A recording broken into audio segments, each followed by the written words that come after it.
आप बिना कंट्रोवर्सी के, बिना गंदगी के अपना कोई गाना नहीं चला सकते। रियल जिंदगी में तुम्हारी एक बीवी और 2 बच्चे भी हैं जिनका हरदम गुणगान गाते फिर। काफी दिनों से दोस्तों विशाल सिंह का वीडियो नहीं आ रहा था। विशाल सिंह काफी ज्यादा रोस्ट करने के लिए जाने जाते हैं खेसारी लाल यादव को। अब इसमें मौका मिल गया, खेसारी लाल यादव ने मौका दे ही दिया है। एक जिम का वीडियो आया जिसपे खेसारी लाल की बहुत ज्यादा थूथू हुई थी, बहुत ज्यादा थूथू हुआ। तो उसके बाद खेसारी लाल यादव को मतलब बहुत ज्यादा ट्रोल भी किया गया था इसके लिए।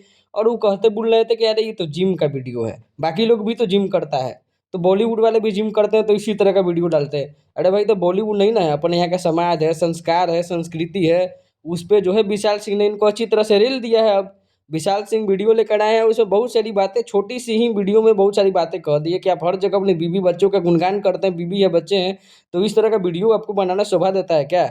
उसके बाद नेपाल में भी जाकर ये अपने वीडियो का सफाई तो दे ही दिए थे कि भाई वो जिम का वीडियो था, ये वो डिजिटल, लेकिन कहने से नहीं होता है।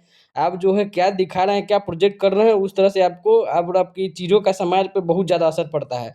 खैर, विशाल सिंह ने और भी आगे बातें कही है कि एक हीरोइन मिली और उसको पकड़ के हर रील्स, हर गाने, हर वीडियो में जो है उसी के साथ जिम से लेकर हर जगह तो वीडियो बना रहे हो।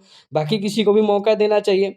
और आपकी बीवी पे इसका क्या असर पड़ेगा ये भी तो सोचो, और समाज पे तो समझो कि असर पड़ता ही है इस चीज़ का। और इतना चीज़ करने के बाद भी पवन सिंह से अपना कंपैरिजन करते हो, ये विशाल सिंह की बातें थी। विशाल सिंह ने ऐसा कहा। बाकी वीडियो कैसी लगी अपनी राय जरूर दीजिएगा, और वीडियो देखने के लिए थैंक यू।